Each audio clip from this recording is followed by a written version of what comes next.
about to join Don Neuen, co-host of Cowboy Logic Radio, and Denise Simon, host of the Denise Simon Experience, for a weekly situation report, or SITREP. 18 hours a day, Denise Simon lives her life as an Intel Analyst. 18 hours a day, Don Neuen lives his life in the world of rock and roll. 1 hour each day, Neuen receives a daily SITREP from Simon. Welcome to the Drive Time Situation Report. Fasten your seatbelt. You're now in Don Neuen's car, and he is calling in for his SITREP.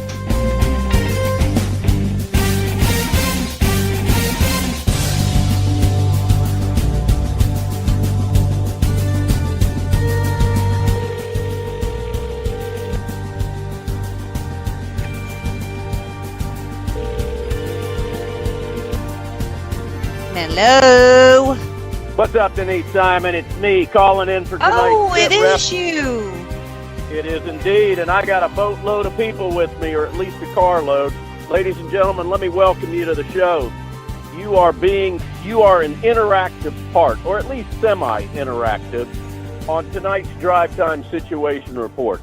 My name is Don Neuen. I'm the co-host of Cowboy Logic Radio, and I am in my vehicle, my personal vehicle, driving home late from work this Tuesday night.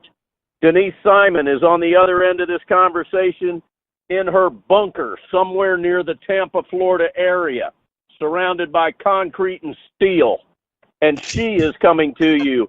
You are a part of a conversation tonight that I hold with Denise normally every night of the week, and that is because while I'm at work all day in the world of rock and roll, Denise Simon is at work feverishly all day in the world of intelligence, sifting through information so that when I give her a call at night on my drive home, I can be briefed on everything of importance that took place that day. It's a bit of a unique radio show, ladies and gentlemen, because, we're not in radio studios. I'm transmitting over my iPhone right now. So we may have some fidelity problems. I may drop out. I may run into some crazed Antifa person driving through the hood and have to deal with that on a personal level. But regardless, for the next 52 minutes, we're going to talk about stuff you need to know. And for that matter, things I need to know. Because, Denise, I haven't had time today to do anything other than work. Now, I did see... Oh, let's timestamp the show for the record books. Well, it's a late one, 9:24 p.m. on the 13th of February in the year of our Lord, 2018. Thank you very much. Now, and tomorrow's Valentine's know Day. It is, and I can say this because she is not on this conversation. The roses have been ordered and will be delivered to my dear Donna Fiducia. And I am trusting that your husband, Denise, has done something very similar. Well, if he's bought me roses, I'll be angry because I don't like to receive flowers. But okay, well then chocolates from Sherry's Berries. Sherry's Berries. All right. Well, happy Valentine's Day to all of you listeners, and especially those of you that are together and in love. If you're going through a divorce, there's always an extra. All right. So, Denise, let's start the conversation off tonight with something that Mark Levin refused to talk about, and that is the hideous portraits of Barack Obama and Michelle Obama. I cannot imagine a more hideous display in the gallery where all the presidents and the first ladies are their portraits are displayed than Barack Obama sitting in front of the outfield wall of Wrigley Field and Michelle Obama looking like she's got one white parent and one black parent and the picture doesn't in any way resemble Michelle Obama at all, in my opinion. I was embarrassed for the office of the presidency when I saw those two portraits. Your thoughts? Yeah, me too. I'm really, I can't. One, they hand selected this cat. Well, And- there's two artists. There's two artists. Correct. One did Michelle's painting, and she is a, quote, social justice artist, whatever the hell that means. And the guy, the bald-headed dude that did Barack's painting, and you, for the listeners, you may have to dig into this a little deeper, but the long and short of it is, well-versed at drawing, at painting, creating paintings of black women severing the heads of white women as some type of an artistic analogy of times of some historic time. Now, I butchered that pretty badly there, Denise. If you know the background of this guy, please help me out. But the bottom line is, I can't think of a better word to describe either one of these paintings, their selection of the artists, than appalling and completely inappropriate. I don't get it. I mean, I don't get any part of it. And it's certainly not in keeping with all the other presidential portraits that are at the Smithsonian. And that's where these are going, to the Smithsonian. They're not going in the White House. Well, I hope not. I don't even. They even have them in the Smithsonian. Yeah, but you know what? At least I don't call the Smithsonian our house.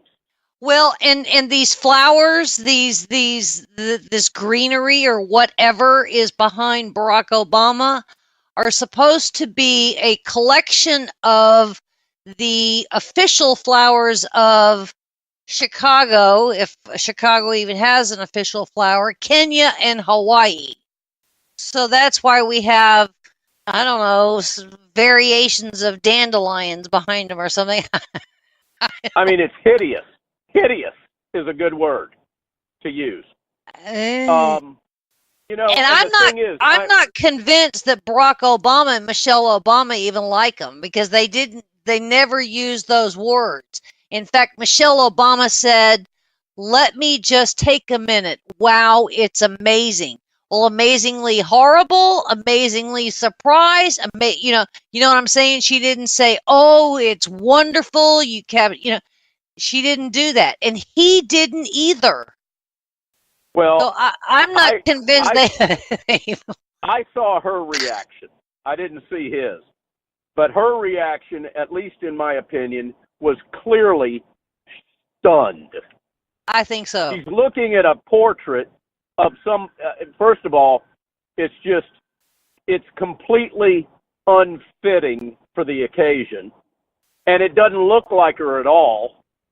I mean, clearly I'm in my car right now. I'm not able to look and talk about this picture. But do you ever remember Michelle Obama having the length hair that woman put on her head in the painting? She may have it now. I don't know. I mean, but I don't know. Well, it sure as hell doesn't look like her face, nor does it look like her skin tone. It doesn't look like her at all. I mean, if you stuck that in front of me and said, "Who do you think this is?" I might say, kind of looks like Jasmine Guy when she was 27 years old. I can't. For those of you that don't know who Jasmine Guy is, she's Whitley on that TV show from the 80s. She had one white parent and one black parent. She was a beautiful girl that I graduated high school with, and she's fair-skinned, to say the least. Now, well, Obama did say, "How about that?" When they unveiled it and said, "How about that? That's pretty sharp." And that's all he said. But he kind of joked when he had to speak, and he said, "I tried to negotiate less gray hair, and something about negotiating, smaller ears that stuck out as well." So, look at his. Do you have a picture of the thing? Do you have a picture of his painting in front of you? I do. All right, ladies and gentlemen, jump over to your browser and find the picture of Barack Obama sitting at Wrigley Field in the outfield against the wall. Now, look at his hands. Now, I don't know a human being if you measure from his fingertips to his wrist, and then measure from his wrist to his elbow, that you come up with the same measurement. Look at his hands and tell me how abnormal that looks. Now, the other thing I want you to look at on his hand, it would be, let me think here, it would be his left hand that has his wedding ring on it. It looks like he has 6 fingers, one of which is underneath his hand. Does it not? It does. It looks like his pinky finger is underneath his pinky finger. Exactly. So now we've got a guy that's not only painted a president, the 44th president of the United States for his portrait in the Smithsonian, sitting in some oddball-looking chair that he actually looks like he's falling off of it to his left side. It doesn't even look like there's an arm on the chair on the left side. But you've also got the outfield wall of Wrigley Field behind him with flowers from Chicago, Kenya, and Hawaii. But you've got a guy that's got a hand that's as long from the tip of his fingers to his wrist as it is from his wrist up to his elbow. That is what I would call disproportionate. And he's been given an extra digit on his left hand. Freaky, huh? I'm creeped out, Denise. Okay. You can be creeped out. He's the guy that if you're going to create a wave in the stands, you want him there, because look at the size of his hands compared to the rest of his arm. The chair and his feet look like they're kind of like suspended in space too. It's not like there's a floor there, that the chair is sitting on something. It looks like he's just suspended out there in foliage space. Well, clearly the guy that painted Barack's painting took some classes in whatever liberal college he went to be able to properly recreate in the form of painting one's facial expressions and characteristics, because he did a pretty good job of that. You look at that painting and you go, that's Barack Obama. But what he ended up he didn't attend the classes that had anything to do with depth and perception, proportion, the proper type of angles that would need to be used, to create something that actually looks three-dimensional maybe in a two-dimensional platform. On the other hand, the woman that recreated, the social justice artist that painted Michelle's painting must have been looking at somebody other than Michelle Obama or a picture of someone other than Michelle, because it doesn't resemble her in any way. No, it doesn't. And this dress is actually the whole painting. I mean, she's a very small part of the whole painting. Oh, yeah. No, it did work I'm not for going me. to talk about, I'm not going to talk about Michelle's weight or her body size or anything like that. I kind of feel like that's a cheap thing to talk about. But, when you compare these paintings, did you see, and ladies and gentlemen, if you haven't seen it, you need to Google it. Somebody has put up like about a 16 photo collage of all past presidents. Kennedy's in there, Clinton's in there. They all are, yeah. Yeah, you got a bunch of them. And then they've got this green avant-garde, weirdo-looking painting for Barack Obama. Quite honestly, Denise, I think it fits his presidency. Weirdo, creepy, and inappropriate. I don't think I can even argue with that one. I think that's about right. I mean, it reminds me of when I was in like second grade and the teachers give you this worksheet. This is what it's going to be like for visitors to walk through the Smithsonian Institute and check out these paintings of past presidents and first ladies. Do you remember when you were little, Denise, in elementary school, and the teacher would give you a sheet of paper, and on it, it would have let's say an orange, an apple, a banana, and a bicycle. And you were supposed to go, which one of these doesn't belong? And so you circle the bicycle, and then you get graded for that. That's the experience that American citizens and visitors from foreign countries are going to have when they walk through the Smithsonian Portrait Gallery, and they see all these magnificent works of art of past presidents. And then they stumble upon these two. I had to stop myself, Denise, because I was going to say something that couldn't be aired on radio. These two appalling displays of the president, former president, and the first lady. I need to shut up about this now, or I'm going to eat up 52 minutes bitching and moaning about what a disgrace this is to the office of the presidency. At this point, it was a bad moment in history. It's almost kind of like, we've had some bad moments in our history, in our young little history, as every other country. I'm just going to chalk it up to one of those. I wonder how many liberal puke millennials that are at liberal colleges like Berkeley and NYU and some of these other places, Northwestern, I wonder how many of them are going, oh man, this is so cool. Look at how they use the colors. Oh, this is so now. I bet a lot of them are going to do that, Denise. Which is terribly sad. Yeah. I'm surprised they didn't draw these things using chalk.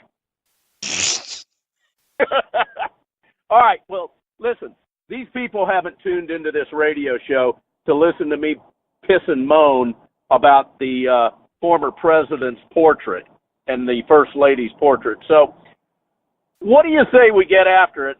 You and I didn't talk last night for some oddball reason.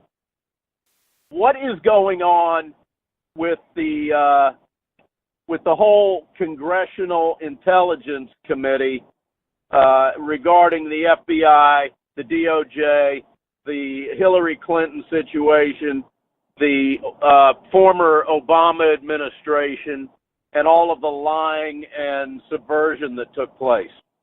I listened to the entire hearing today. Which hearing? Which hearing?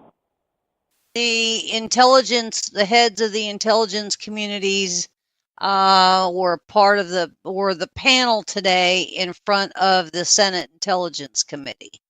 About almost 3 hours. And what did you learn? I learned that we are in worse shape today than we've been in a long time. How so? Well,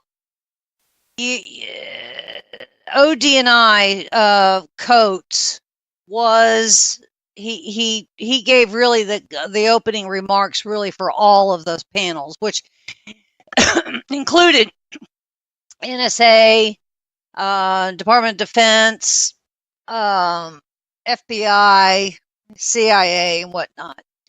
And it was really a very chilling, I would say, cogent summary of where we are. And interestingly enough, he left out on purpose, because he could have kept going probably for another hour, half the world, meaning he left out things in our own hemisphere, including Latin America.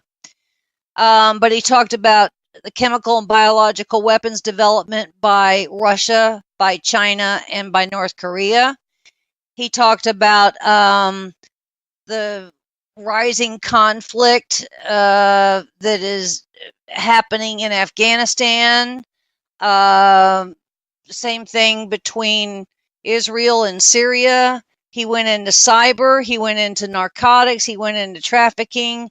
All kinds of things. Now, what was really kind of remarkable to me were the Democrats that sit on that committee had obviously gathered together to frame their questions such that wherever we are today is going to be Trump's fault. And Trump is still not calling out Russia on all kinds of things. there were lots and lots of questions about Russia, legitimately so, because Russia is still doing to the United States and interfering all things America, not just essentially the election cycle. They're still continuing that today, and nothing has been done to protect the voting database and or the voting machines to have any kind of interference. And they're blaming that on Trump. Well, Senator Angus King of Maine, I really kind of wanted to shoot the TV, because the way he framed it is, have any of you had a direct order from the president to address this? And the answer to that is, a direct order to specifically address this? The answer to that is no. But they have all had orders to continue down the path of protections and firewalls and learning and information that would go back to the respective election commissions at the state level. But here's the deal. If you want a policy, a cyber policy, and if you want any kind of legislation for consequences or punishment or for what needs to be done at the DHS level, and DHS was not part of the panel today, that comes from Congress. That doesn't come from the president. You see what I'm saying? Yeah, I do. I have listened to many. Hey, Denise, by the way, let's try from this point forth, anytime we want to say the word Democrats when we're referring to members of Congress, let's just call them puke liberals, puke leftists, or puke Marxists. Let's stop calling them Democrats, okay? Let's try to do that. I have listened to many. I mean, cyber in my world is I think just as big a threat as really anything else that we have, because one, nobody really wants to talk about it, and two, because it's hidden. And it's so hard to make attributions of who those attackers are. Not only within government, but we have an awful lot of private companies, normal corporations out there that do these kinds of things. And they do coordinate with government, saying, you got this problem over here, or they'll go to this business and say, United Health, for instance, and saying, you're getting these brute force attacks. Do you realize that this is going on? Well, what is happening here is Congress, House and Senate, they keep having these hearings on this very issue when it comes to protecting all things that can affect votes, active measures, propaganda, falsehoods, and all these other kinds of things. And they have not come up with a piece of legislation yet, but they want to blame Trump. Well, that's all they can do. The other interesting that Coates said today is, as long as Washington, D.C. continues to criticize and attack the intelligence community, then we not only lose the reputation that we do have on the good work that we do domestically, but we lose it internationally.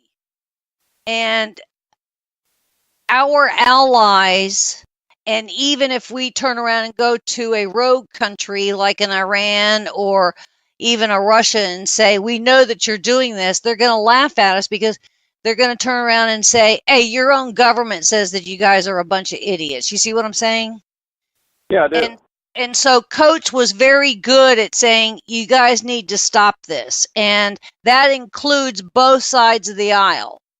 Both sides of the aisle and this White House. Stop eating yourselves, from within. You guys are being your own worst enemies here. You need to stop it, because it's far-reaching beyond the borders of the United States. Well, of course it is. And right now, in But many somebody had to aspects, say it. Somebody had to say it, and he said it. It didn't help, but he said it. Globally, in many aspects of our entire government and political system, we are the laughing stock of the world. And that is real troubling to me. Now, at the same time, I agree. The credibility, especially of our intelligence agencies and all of the really good workers and agents that are associated with these agencies, are taking a massive black eye for a sizable number of upper echelon executives and officials that should, quite frankly, be charged with criminal offenses.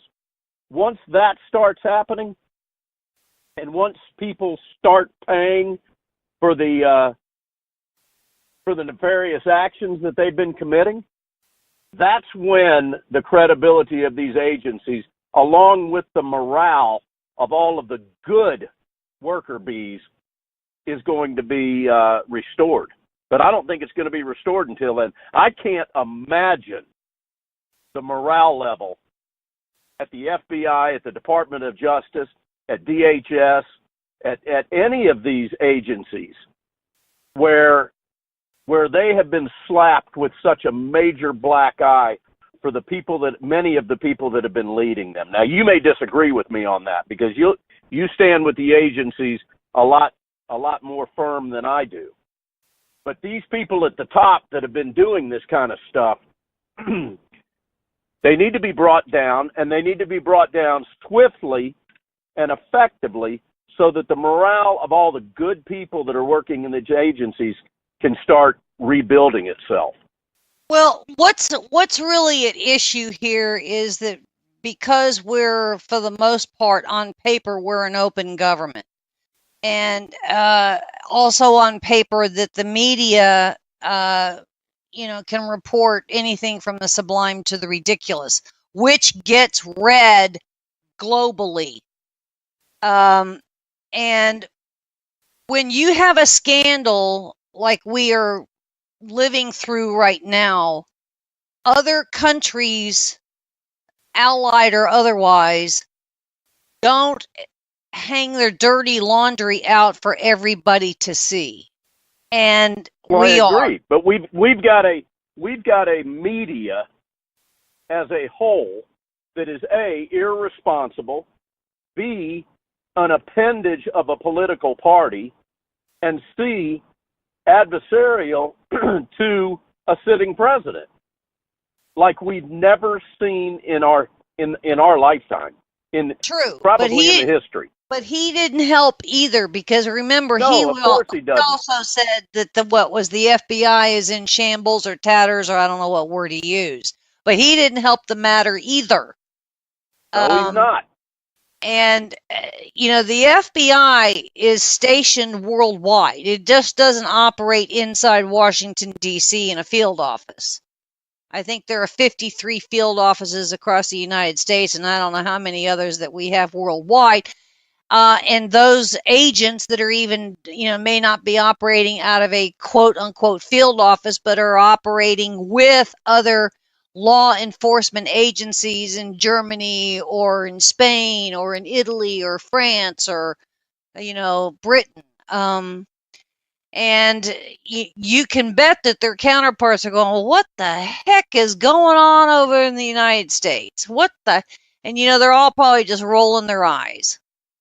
Because we're supposed to be the leader. We're supposed to be the ones with the integrity. And, we are clearly in a bad time. And to be honest with you, I don't see it any different at the end of 2020 as it is today.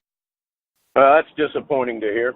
Ladies and gentlemen, you are listening to the Drive Time Situation Report, or the Drive Time SITREP, as we call it. On one end of this conversation is the great Denise Simon, host of the Denise Simon Experience, that you can listen to every Thursday night at 9 p.m. for the first time on the Talk America Radio Network. My name is Don Neuen. I'm the co-host of Cowboy Logic Radio that airs Tuesday nights at 9 o'clock with my wonderful co-host, Donna Fiducia. Tell me a little bit about this Democrat response. Oh, I'm sorry. I failed to follow my own new policy. This puke leftist response to Nunes's memo. Where's that at right now? Well, the Adam Schiff memo, or his release, is 10 pages.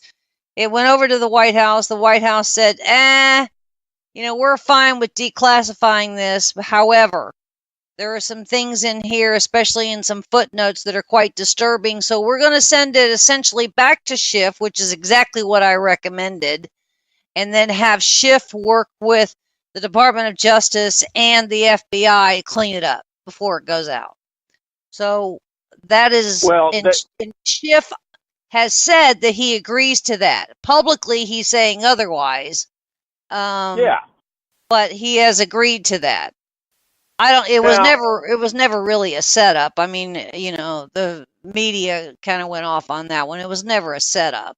He just wanted to get his 10 pages in front of this White House to see, see what we have. And they're fine with it, except that, you got some things in here that cannot be in here. So take it back, dude, and go get some other people to help you work on some edits and clean it up, and then we'll release it. Yeah. All right. Why don't you give us a little briefing on who and what Adam Schiff really is? Because what little I know about him, I really don't like. And I want to clear that up and kind of vet this guy with you. Okay. In what regard? Well, the relationships in his family with George Soros, are those false. accurate? It's false. It's false. It's false. Okay, good. That's what I wanted to find out. Feel that his intent is anything of integrity, or is he simply trying to fight Trump in everything that he's doing with regard to this? Look, there was a mission statement that obviously went out, on the leftist anti-Trump camp that said, we are going to ride this horse about how deeply affectionate Trump is with the Russians and has been for years, as long as we can ride it. And if they're going to ride that horse until the end of his first term, so be it. And he is going to be the lead person against Devin Nunes, because he's the minority leader in that committee. Now, the Washington Times is saying that Schiff is still negotiating the redactions of the Democrat memo with the FBI. The Hill, on the other hand, almost in the same hour, which is in the last hour, he says we're not going to revise the Democrat memo. So we don't know which it is.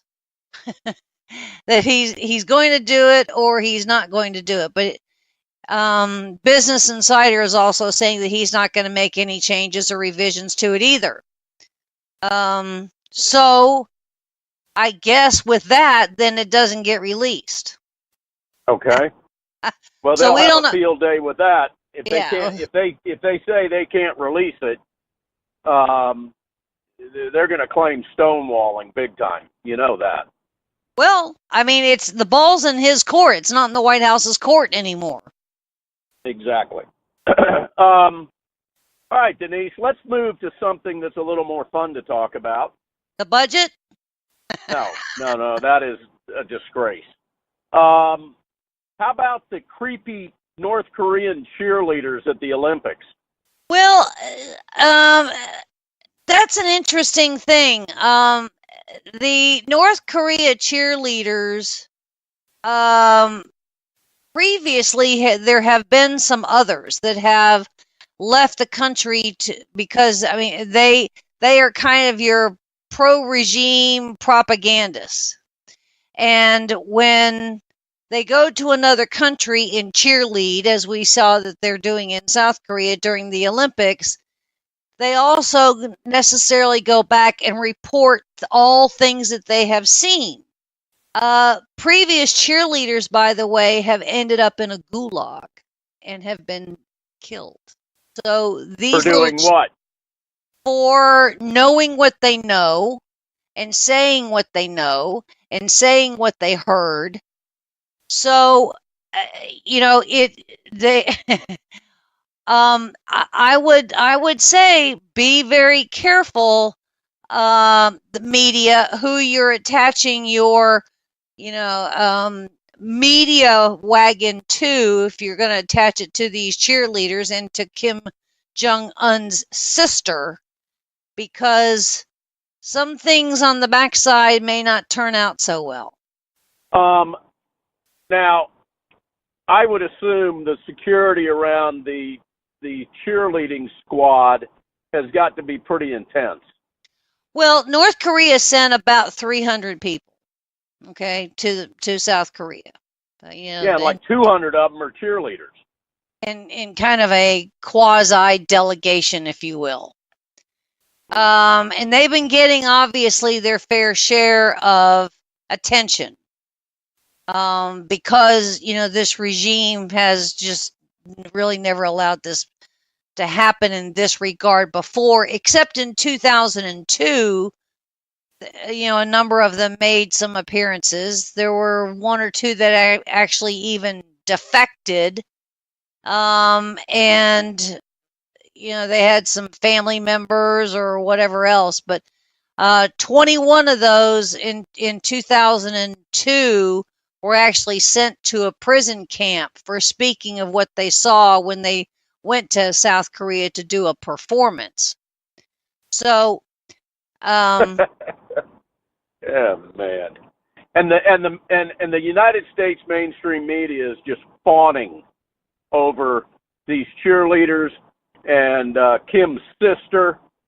It's like they're celebrities while they're dumping on Pence.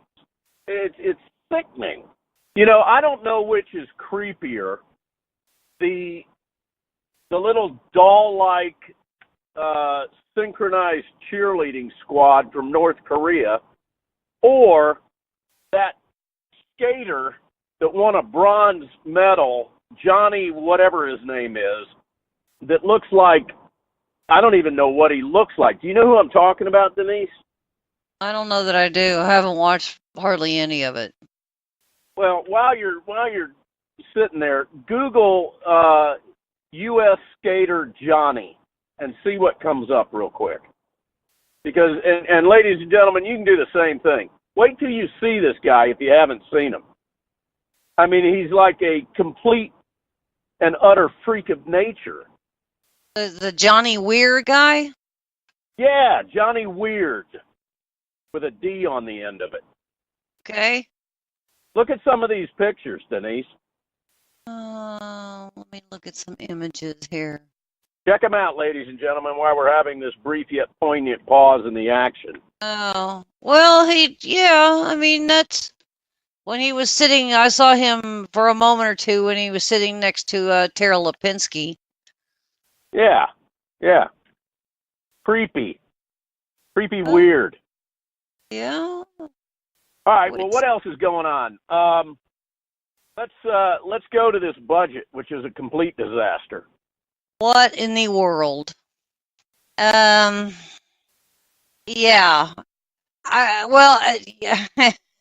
There are so many piece parts to this budget. Now, I will also tell you that a president's budget never really goes anywhere. Okay? I just will say that.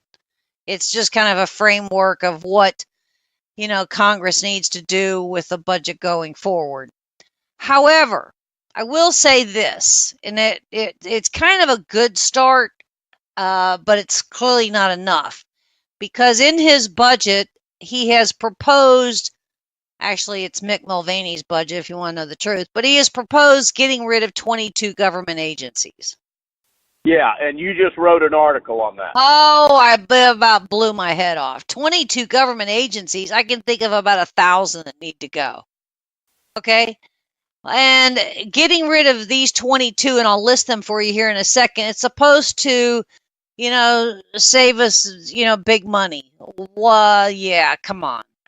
Well, let's even have the government agencies that do these things is going to be a mind blow. But we have something called, number one, the McGovern-Dole International Food for Education, which donates agricultural commodities and financial assistance to carry out school feeding programs in foreign countries. So we're feeding school children in foreign countries. Number two, the Rural Business and Cooperative Service, which provides loans. Hold on. Why are we doing that? Dude, really? That's a rhetorical question, right? Okay. Yeah, you think? Okay. The Rural Business and Cooperative Service, which provides loans, grants, and payments for rural communities. Number three, the Economic Development Administration, which provides federal grants to communities in support of locally developed economic plans. Number four, the Manufacturing Extension Partnership, which subsidizes advisory and consulting services for small and medium-sized manufacturers. What? Number five, the 21st... well, wait a minute. Go back to number four. I think we need a lot of that, don't you, Denise? Just get rid of some of the regulations and number four would go away all by itself. There you go. Number five, 21st century community learning centers. These are after school and summer school programs. Number six, I'm sure. Gaining early awareness and readiness for undergraduate programs for low-income students. Number seven, the Agency for Healthcare Research and Quality. Number eight, ARPA. Hold on. Stop right there. Ladies and gentlemen, I don't know about you, but each one of these that Denise is reading, I'm going, why? Why do we have this? This is a deck chair off the Titanic, Don. I know. I'll read these real quickly. The National Wildlife Refuge Fund, the Global Climate Change Initiative, the NASA Office of Education, the Chemical Safety Board, the Corporation for National and Community Service, whatever the hell that is, the Corporation for Public Broadcasting, the Institute of Museum and Library Services, the Legal Services Corporation, the National Endowment for the Arts, that's a big one, the National Endowment for the Humanities, the Neighborhood Reinvestment Corporation, the Denali Commission, the Delta Region Authority, and the Northern Border Regional Commission, the U.S. Trade and Development Agency, and number 22 is the Woodrow Wilson International Center for Scholars. Okay. Now That's what we need. We need more clones of Woodrow Wilson. Okay, but here's the deal. Jeez. Yeah. That is mice nuts. Can I say that on the air? You can say mice nuts. As compared to what really needs to go. Now, just for fun, have you ever heard of a particular agency, a government agency, I might add, that is called, let's see here, I want to make sure that I get it right, Al Hura TV? No. That's a government agency, and what we do is we broadcast in Arabic. Where, I don't know. Here's another one. And let me guess, that broadcast in Arabic is probably of a left-wing slanted mentality, no doubt, right? We have another one called the Mediation and Conciliation Service. Mm-hmm. We need that. We have something called the National Mediation Board. Well, you got to have the board if you have the service. The one big one, though, this one blows my head off, and this is Presidio Trust.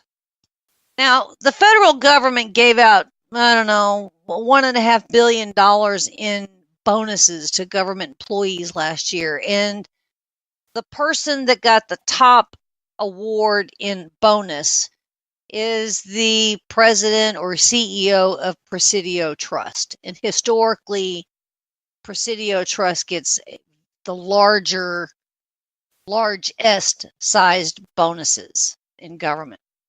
Well, what is the Presidio? Do we have any idea what this individual raked in with his bonus? With his government bonus? But see, here's the deal. The Presidio Trust is not, it's nothing. The Presidio Trust is a piece of land that's sitting right by the Golden Gate Bridge in San Francisco that used to be a military base, and now it's a park.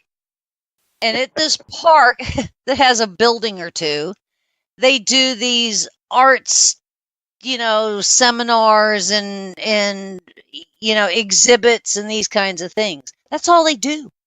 And it's under the Parks Department, the Federal, Parks Service Department, the Presidio Trust. I would argue it's one of the more corrupt things that we have in government.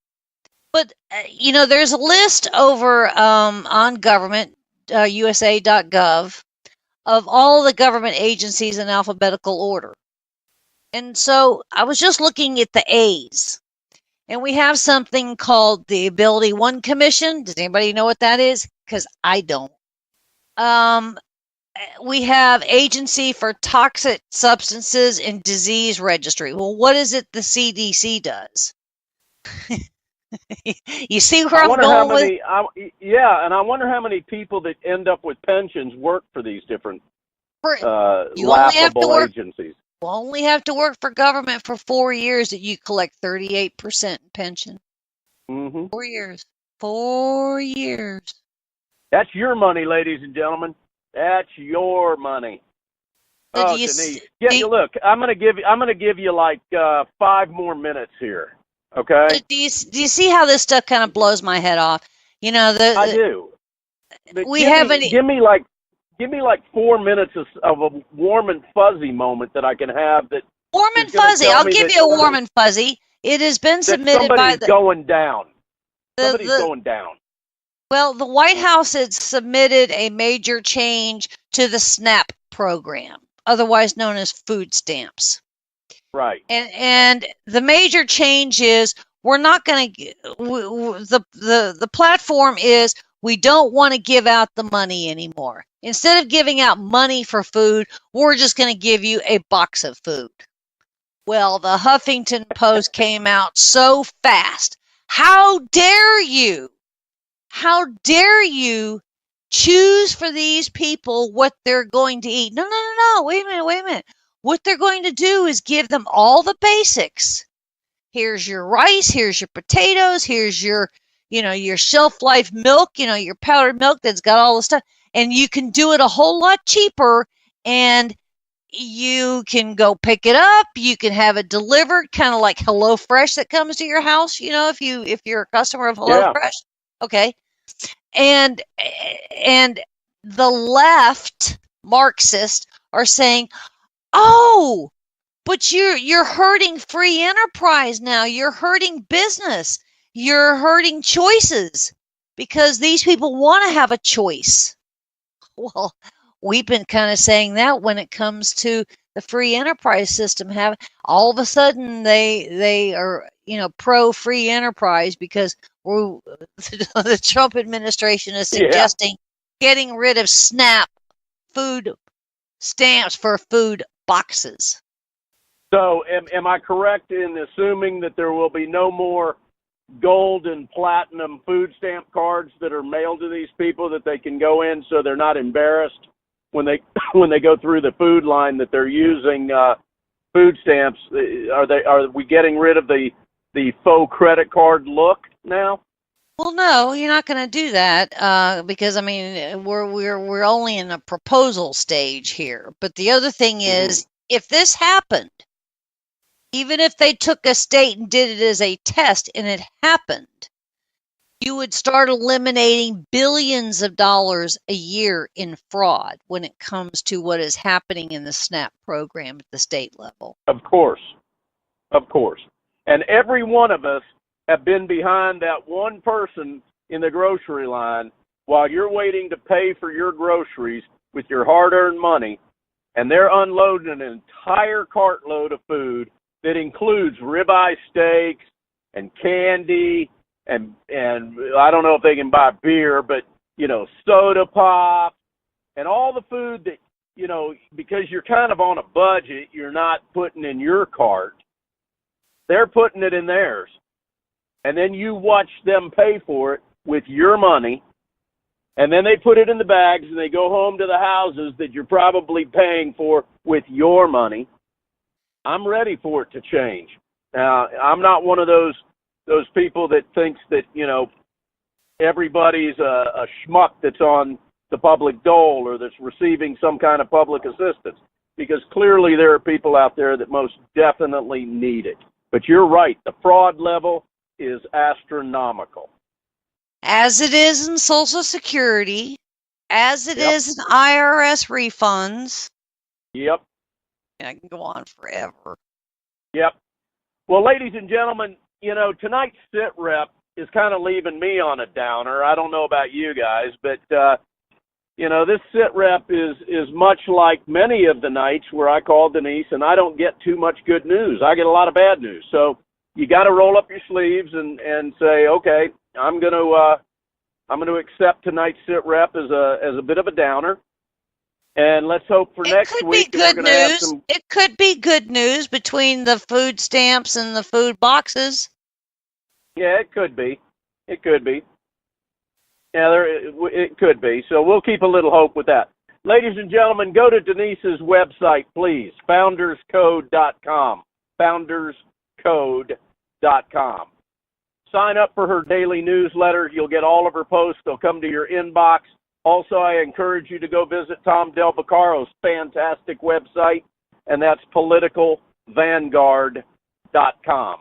I want to do a shameless end of the show plug for Cowboy Logic Radio.